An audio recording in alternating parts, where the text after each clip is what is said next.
Good morning, good evening, good afternoon, wherever you are in the world, welcome to the show. This is the Millennial Millionaire podcast, and I am your host, Stephen Cohen. This podcast is focused on bringing some of the wisest minds from across the globe to discuss concepts, strategies, and ideals that will lead them to be top performers in their respective industries and their lives. This show is for the millennials and millennials at heart to transcend their mindset, their health, and their income to the next level. We are so excited to have you on this journey with us. Welcome to the show. Yo, welcome back to the show, Millennial Millionaires. Today, I have a super special guest here. It's going to be a shorter episode, but we're going to get as much value out of this human being as possible. We have the one and only Mr. David Meltzer. David Meltzer is a legendary sports executive and formerly served as the CEO of Leigh Steinberg Sports and Entertainment Agency, which was the inspiration for the movie Jerry Maguire. He's one of the world's top entrepreneurs, investor, and business coaches. He's the executive producer of the Apple TV series 2-Minute Drills and Office Hours. He's been featured in many books and movies, commonly known as Think and Grow Rich and Beyond the Secret, featured on Netflix. His mission is to empower over 1 billion people to be happy, and just super honored to have him on the show. Welcome, David. Man, I've waited a long time to be on this show, so I certainly am excited to be here, and thank you for the opportunity. Absolutely, man. So I think most of the viewers know a little bit about you, but maybe if we can do a quick intro, who you are, what you're about, and we'll hop into it, man. Yeah, we covered a lot in the bio. I think at a higher level, I've really traveled in 3 worlds. Grew up with nothing, single mom, 6 kids. She packed our dinner in a paper bag, worked 2 jobs, second grade teacher, filled up turnstiles at convenience stores just so I could eat. And from that world of what I call not enough, where everything happens to me, always a victim, always feeling punished by circumstances, I wanted to be rich, to buy my mom a house and a car, to leave that world of not enough and into a world that I was taught called for me, that everything was going to happen for me, that if I worked hard, if I was honest, if I did the right things, good deeds, if I gave to receive, all these good things would happen. And believe it or not, it did. It did. And unfortunately for me, I started believing that money, it actually bought happiness and love. I didn't realize I already was happy and already had love in my life. Now I just had money. And what happened is I learned about this world of for me in a different way than a lot of positive people or optimists look at it. I learned about the world of for me is it's still scarce. Because I was a good sales guy, and you get this, Steve, everything was a trade and negotiation, even giving, right? I'll give to receive. Yeah. So I'll give $1 million to receive accolades. I'll give to my family so I'm the favorite child. And everything to me was a trade. Unfortunately, in that world, as I learned, as I ran the most notable sports agency in the world, so not only was I worth over $100 million, but I had access to what billionaires couldn't afford to have access to. Sidelines at Super Bowl, backstage at the Grammys, all kinds of cool stuff. But what I learned about that world is it's still scarce, because even though everything happened for me, there was never enough. It was always, I want to be more happy, more healthy, more wealthy, more worthy. And what I didn't understand at that time is what was I doing to interfere with it? And until I lost everything, over $100 million, went bankrupt, did I realize that I am. You see, there's a terrible energy suck in especially the millennial millionaire generation between I am and this is what I want people to think I am. So you got a lot of guys that actually are, and yet they feel like it's necessary to stand in front of cars they don't own, planes they don't own, houses they don't own, as they call today, my kids taught me, flexing. Flex culture. They flex. But what I learned is there's a bigger and better world out there. There's a world of I am, of more than enough I am, more than enough of everything for everyone I am. I just got to figure out what I'm doing to interfere with it. So my mission now in life is to help over 1 billion people learn to figure out what we're doing to interfere with our potential so that everyone in the world realize there's more than enough of everything for everyone. More money, more happiness, more health, more wealth. We just got to figure out what we're doing to interfere with it. And that's been my journey. And I've been able to make more money than I ever have, help more people than I ever had, and of course, have more fun. I love that, man. Do you think it takes hitting rock bottom or having some type of life-altering experience to realize that life is an internal game, not an external game? I know for you, it took losing all your wealth, but how do people maybe who are striving for success and that are still motivated by the cars and the houses and the materialistic thing get to that conclusion before having to have some type of major setback? I unfortunately believe it helps to have major setbacks, but major setbacks are relative, right? So if we have the right perspective and understand one valuable takeaway that I've learned through my journey, that outcomes are not a capability that human beings have to judge or to understand or to know. So what happens is if we start realizing, hey, my achievements, the outcomes, bad or good, they aren't bad or good. I have no way of understanding or knowing or judging whether it's bad or good. All I can do is judge, understand, and know my behavior. And so I think how we mitigate major setback, like losing over $100 million or being a drug addict on the street and homeless, which is, believe it or not, a catalyst to so many super successful people. I can't tell you how many addicts are super successful because it helped them to be so effed up, right? I will tell you, it certainly helped me to be so effed up. But I believe there's a way that you don't have to have your basement and have a basement. I believe you do, and everyone does have challenges. If we keep them relative to behavior, not to the outcome, if we keep focused on good behavior, creates instant results that we're not aware of. It's called good progress. And bad behavior creates instant results we're not aware of, called bad progress. Here's the problem with that philosophy, if you believe in it like I do. You create all this good behavior, but we're not aware of good progress, so we quit. We get impatient. We're like, oh, shit, I'm tired of dieting. I haven't lost all the weight, or I'm tired of saving my money, or whatever good behavior it is. But here's the worst part about it. Beyond not being aware of good behavior and good progress, and so we quit, we then take on bad behavior, but we're not aware of the bad progress until it's too late, when we lose everything, or we're homeless, or we're addicted to drugs, alcohol, sex, gambling, etc. And now we got a really long journey back. No, 100%. One thing that we talk about a lot in our coaching calls, and I think I've asked you this question multiple times and you give me a similar answer. You talk a lot about asking for help. And one of the things that you wish that you did from an early age to accelerate your happiness, your fulfillment, your wealth was to ask for help. Can you elaborate a little bit on that concept and how important it is for especially young entrepreneurs to ask for help to help accelerate their journey? Ironically, asking for help is a confirmation of what we're teaching today. Instead of this zero-sum game, those people that ask for help, although they don't think it's humble to ask for help, it's actually the greatest radical humility that you can actually create by asking for help. What I mean by that is that when we ask for help, we are so confident that there's more than enough of everything for everyone that we know those people we ask for help from, we're adding value to them more than we're even receiving ourselves from the help that they're giving us.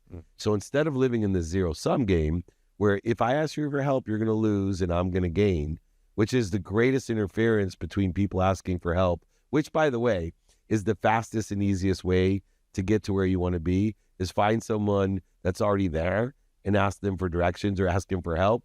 Or in combination, another fast way to get to where you want to be is find someone and give them directions to where they want to be, help them get to where they want to be. If you do both, you'll create an aggregation, acceleration, and exponential outcomes towards that. And it's all relying on this idea of value add world, not zero-sum game, that giving and receiving and witnessing are all one. And if you don't believe me, check into bioanatomical results and biochemical results of giving, receiving, and witnessing. When you give, you get dopamine, oxytocin, serotonins, and endorphins, which puts you at ease, which inspires you.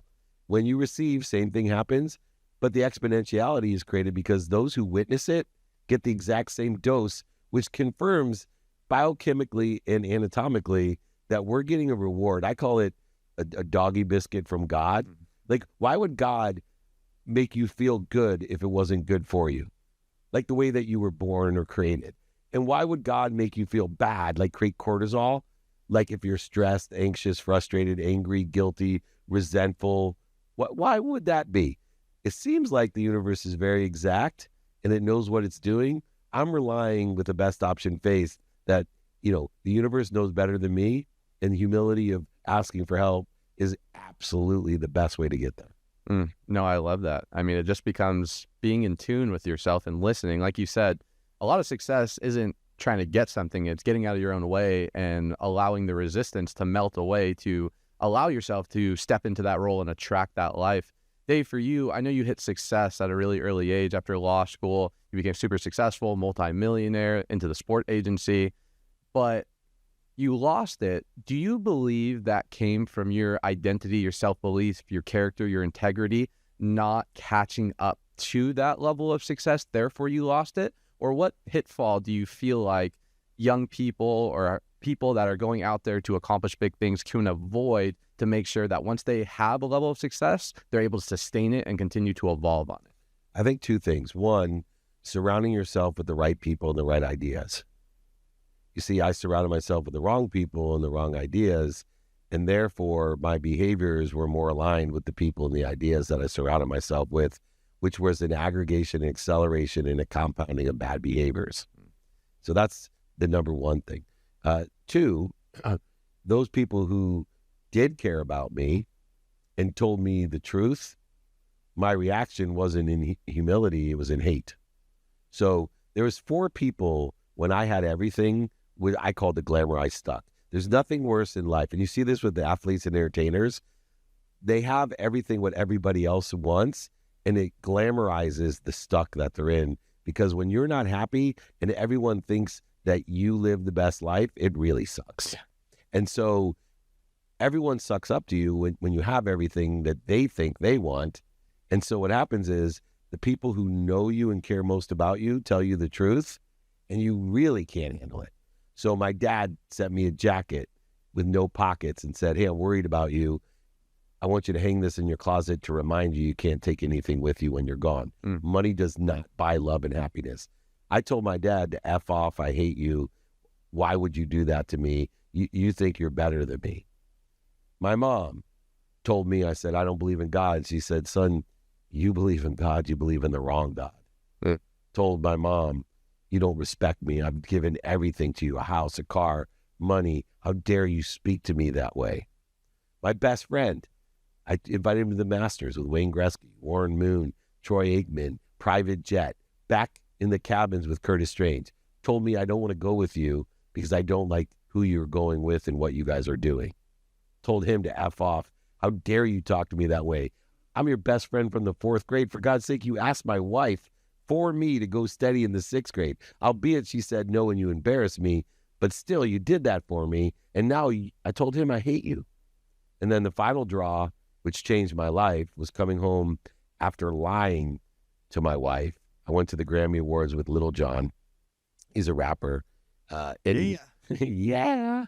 And John, I lied to my wife, told her I went on a business meeting. I went to the Grammy Awards, came home wasted, 5:30 in the morning. And my wife told me she's leaving me. She wasn't happy. I had 3 daughters at the time. She told me, "Take stock in who you are, what you want to become, because you're going to end up dead, and I can't stay here to watch it." I told my wife I hated her. "How dare you talk to me?" I remember spinning around wasted with my arms to the sides going, "Who do you think did all of this?" I remember, "Who do you think? How dare you talk to me that way?" And finally, when I woke up in the morning full of hate, I remember sitting on the edge of my bed thinking, I hate my dad, I hate my mom, I hate my best friend, and I hate my wife. And I was thinking to myself, what's the matter with this? How is it that everyone else loves me, but the 4 people that are supposedly the most relative people in my life, mom, dad, best friend, and wife, I hate? Why do I hate them? The truth. The truth vibrates the fastest. And as I thought the truth vibrates the fastest, there was that goddamn jacket. And I saw it in the closet, and I thought to myself, I don't hate my dad. I called my dad a liar, a cheater, a manipulator, overseller, and a back-end seller. Told him I hated him. I realized I hated myself. I was the liar, the cheater, the back-end seller, overseller. And I sat there on my bed crying, and I took the advice of my wife, and I took stock in who I was and what I wanted to become. And for the last 17 years, 2 of them up until the point I lost everything, I have been working on myself. I've been working on my values, to be grateful, to find light, love, and lessons in everything, to be forgiving of myself for all the setbacks, mistakes, failures, to finding moments, the limiting meanings that I gave my life, and I am accountable. Learning lessons from what I did to be responsible, to attract things in my life, and to participate in a perception that I was separate from. And then finally, to identify what's interfering with my inspiration, to have faith, more than enough of everything. What am I doing to interfere with it? It's such a powerful story, because to see someone like you in your career, your life, and everything that you accomplished, to have that type of humility and insight to realize that you can lose yourself on the way to wealth if you don't do the inner work in order to sustain it. And one of the things I really admire about your content, Dave, is you talk a lot about business, practicality. That's most of your career has been building businesses, the sports agency, everything that you've accomplished. But you also tie in a lot of the spiritual laws of success and all the non-physical side of things. Can you speak a little bit on today in the 21st century, how science is finally starting to catch up to what a lot of the Eastern world knew about meditation and manifestation, and how to essentially use that in the 21st century in order to progress your life? Yeah, I think using man-made constructive time versus relative time is the best way to reconcile the spiritual world with the pragmatic world. And so if we look at the past, it's infinite. If you close your eyes with me, Steve, and we tell each other, let's go back 100 million years, it'd take a few seconds of man-made time to go back over 100 million years. So in its essence, in the world of the infinite, time is infinite in the sense of the past. And so what is the pragmatic limitation of the infinite past? The meaning that I give it. And you talked about manifestation, you talked about this interference and spirituality. So in essence, we know that the past is infinite. It goes back forever.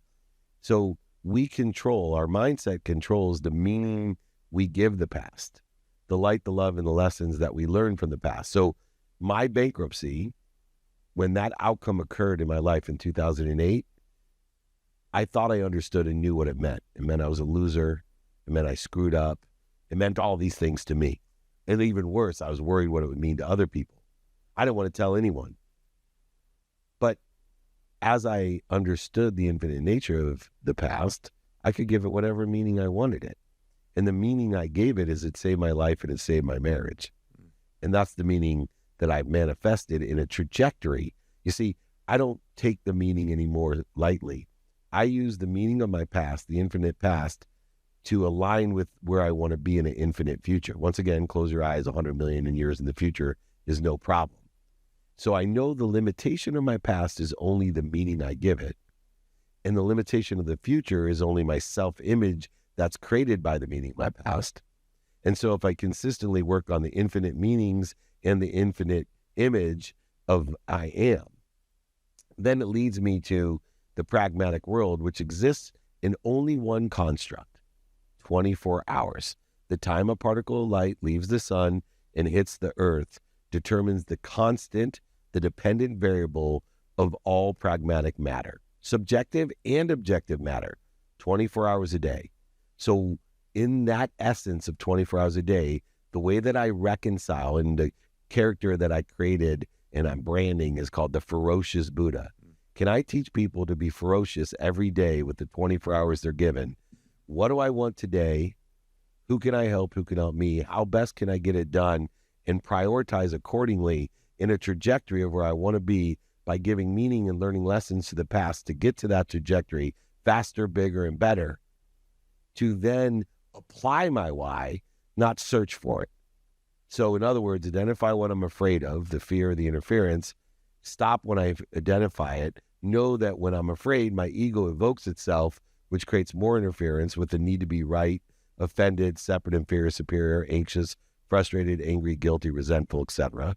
And so instead of trying to go over it, under it, through it, around it, lie to it, manipulate it, cheat it, and deny it, which I used to do every time I was afraid, I just stop and I remind myself, I remember myself.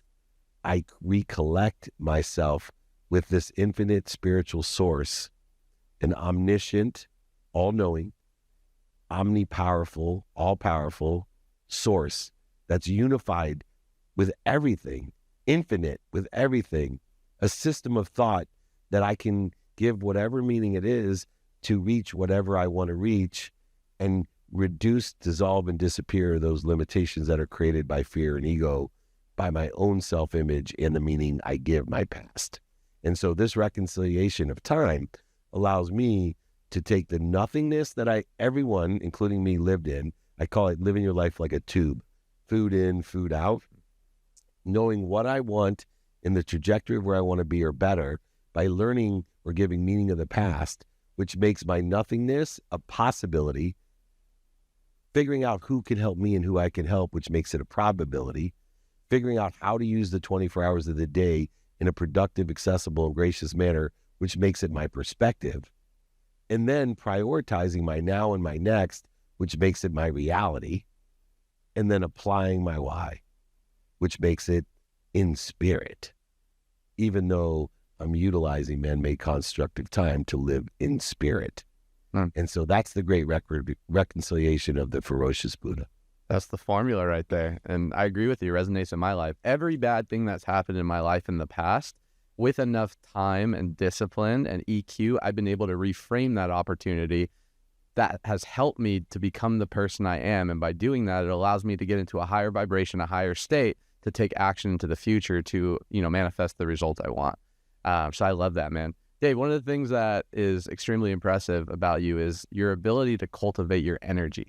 It feels like every time I talk to you, you're in different continents, you've probably been dozens of countries speaking, mentoring, doing your thing over the last couple months. Just even today, you got a 30-minute slot, you got a call after this, you got a flight tonight, you got this going on.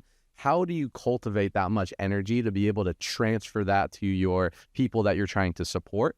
And what practices do you have to cultivate that, to keep that going, especially at someone at the age of your career that you're in? Yeah, that's old. I'm 55. So people can't keep up with me. And it's because, number one, we all have the same energy.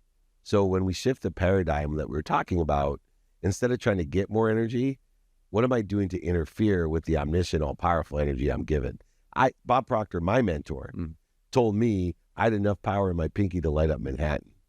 From that day on, I said, I must be interfering with something then, because I don't feel that powerful. If I got that much power in my pinky, I must be doing something wrong. And so by shifting the paradigm of faith that I have that power and focusing on what I'm doing to interfere with it. So what are some of the things that we do to interfere with it? We talked about fear and the evoking of the ego. That definitely does. But here's another one. Self-talk. Self-talk. 80% of your self-talk or more is interfering with your potential, your power, your energy. It's negative. Here's what's worse about it. 90% of your self-talk is repetitive. So you're drilling it unconsciously, subconsciously into your being, neural pathways, energetic inheritance, genetic inheritance for not only you, but the future generations, your kids. And so if we start looking at the two biggest interference between us and our potential, one, fear, and the evoked ego that interferes when fear is present, because it automatically tries to protect us, which separates and interferes with our potential, and then realize our self-talk, which 80% of it on most people are negative and repetitive 90% of the time.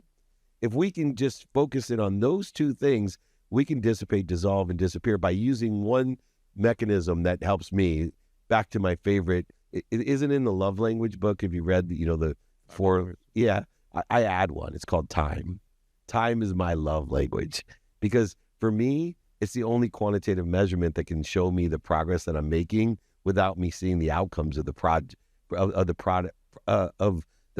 that I'm looking for. What do I mean by that? Let's say that I have negative talk about feeling guilty. I feel guilty because I make so much money, and my mom made $17,000 a year as a second grade teacher and had to raise 6 kids on her own. And I can't get rid of this negative guilt feeling, talk that's repetitive. Well, if I want to see progress, Time's the only variable I can use. It's a dependent variable saying, you know what? I felt guilty for like 2 hours and 20 minutes today. Tomorrow I'm going to try to feel guilty for 2 hours and 19 minutes. It's really only about 139 days if I can dissolve a minute a day until I won't feel guilty anymore. And guess what? The negative talk of guilt is gone. The repetitive nature of guilt is gone. The interference between me and my potential for 2 hours and 19 minutes a day is gone. And instead, I'm receiving so much more energy that as a 55-year-old who travels 200 days a year all over the world, people who are in far better shape than me, although, Steve, round is a shape. You look great. Thank you. And when you're 55, round is more of a shape than it used to be, even if you work harder than you used to work hard. But yet I have less interference. I have more energy of the energy that we're all given. I love that. The law of energy, right? Energy can't be created or destroyed. It can just be transferred. Or stopped. Or stopped. So if you can tap into that, because at the end of the day, I believe that successful people live energy-rich lives. The only difference between someone who is unsuccessful on the side of the street, beaten down, versus the CEO who's crushing it, going 100 million miles an hour, is their ability to cultivate their energy and transfer it into the things that are going to get them, a valuable return. That's why they have more money, because money's an energy. So they know how to aggregate money. They know how to accelerate money. They know how to compound exponentially money, the same as they do their behaviors, which creates passion, purpose, and profitability, success. Absolutely, man. Dave, we can talk for hours, man. I can just continue to mine gems, but I know we got to wrap up here soon. My last question for you, because on the topic of money, what is a belief about money that you once had that you realize was a myth that you don't have anymore? For sure, that money buys love and happiness. Money's just as important as it used to be. You know my motto. What's the first thing in my motto? Make a lot of money. Then it's help a lot of people. Then it's have a lot of fun. I actually sponsored my kids' football stadium in high school, and the high school didn't understand it. They switched my saying around. Help a lot of people, have a lot of fun, make a little money. Let's leave for it. That's not how it works. You can't give what you don't have. Yes. And so here's what I've learned. Money is very important, but it doesn't buy love or happiness. But what it does do is more important. It allows you to shop. And if you shop for the right things, for the right reasons, you're going to be so happy. But if you don't have money, you can't shop for as much. That's not going to make you as much happy. You still can be happy. But I promise you, if you have lots of money and shop for the right things for the right reasons, you will be more happy with more money. If you have a lot of money and shop for the wrong things for the wrong reasons, you'll be more sad than if you didn't have the money. It's an amplifier, but it is important. Money allows you to shop for the right things for the right reasons. Love that, man. Dave, you're an absolute legend, bro. Thank you so much for hopping on. Where can the viewers find you if they want to connect, see some of your content, and just find out more? Well, I appreciate you having me here. And for everybody in the community, I want to offer my book. I will sign it. It's right here. I will sign it, send it to you, pay for shipping, pay for the book. I want to empower everyone like Steven and have him empower all of his community. So reach out to me, david@dmeltzer.com, david@dmeltzer.com, and I will sign, send, and ship and pay for the book and shipping for you. We do free Friday trainings, free meetups, free IG lives. If it's free, it's me. It can be for you. Email me, david@dmeltzer.com. If you forget my email, just remember that name, David Meltzer. Google it. I'm everywhere. You'll find my email somewhere. Thanks so much. Guys, you heard it from one of the best thought leaders on the planet. Thank you guys so much for tuning in. We'll catch you on next week's episode.